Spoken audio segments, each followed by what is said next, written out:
எந்த நேரம் வேண்டுமானாலும் நான் கைது செய்யப்படலாம். தொடர்ந்து சென்னை மாநகர காவல்துறை ஆணையர் திரு அருண் அவர்களோட தூண்டுதலின் பேரில் சென்னை மாநகரத்தில் உள்ள பல்வேறு காவல் நிலையங்களில் தொடர்ந்து வழக்குகள் பதிவு செய்யப்பட்டு கொண்டிருக்கின்றன என்பதை நாங்கள் தொடர்ந்து உங்களுக்கு தெரிவித்து கொண்டு இருக்கிறோம்.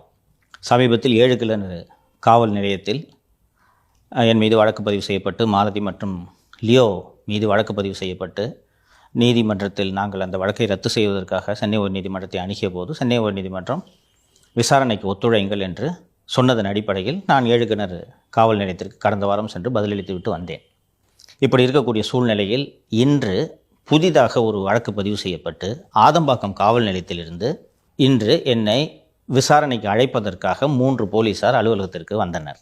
நான் இது என்ன புகார் என்று அவர்களிடம் கேட்டபோது எங்களுக்கு அந்த விவரங்கள் எல்லாம் தெரியாது என்று சொன்னார்கள். சரி, ஆன்லைன் மூலமாக அந்த எஃப்ஐஆர் என்னவென்று தெரிந்து கொள்ளலாம் என்று ஆன்லைனில் அந்த எஃப்ஐஆரை பார்க்குறதுக்கு ட்ரை பண்ணால் அந்த எஃப்ஐஆர் ஆன்லைனில் பிளாக் செய்யப்பட்டு வருது.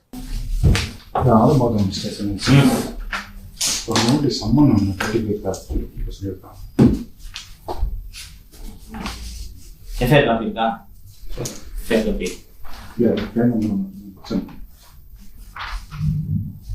கன்சல்ட் பண்ணி சம்பளம் எதற்காக பிளாக் செய்திருக்கிறார்கள் என்றால், அந்த எஃப்ஐஆர் நகல் கிடைத்துவிட்டால் உடனடியாக உயர்நீதிமன்றத்தை அணுகி அந்த வழக்கை ரத்து செய்ய வேண்டும் என்ற முயற்சியை எடுப்போம் என்ற காரணத்தால் எஃப்ஐஆர் பிளாக் செய்யப்பட்டிருக்கிறது. சரி சார், நீங்கள் எஃப்ஐஆர் காப்பி கொடுக்கலன்னா நான் சம்மனை வாங்க முடியாது என்று அந்த காவல்துறையிடம் தெரிவித்ததும் அவர்கள் இங்கே அமர்ந்து நாங்கள் உயரதிகாரிகளிடம் தெளிவு பெற்ற பிறகுதான் போவோம் என்று சொல்கிறார்கள். நல்லா எங்கள் கேமரா எப்படி இருக்கு சார்? சார் வணக்கம் சார்.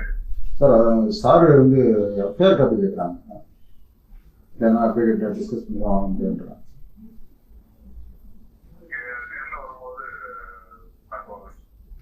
ஹலோ, ஆமாம் ஆமாம் ஆமாம் டிஸ்கஸ் பண்ணி தான் வாங்க முடியும். இல்லை, ஆதம்பரம் புதுசு. சரி. ஆமாம், ப்ராபப்ளி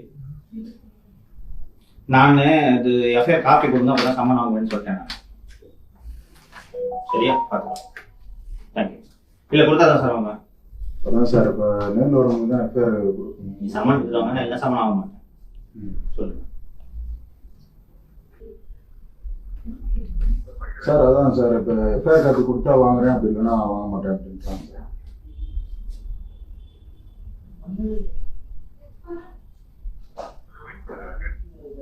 கேட்க சொல்லுங்கள்.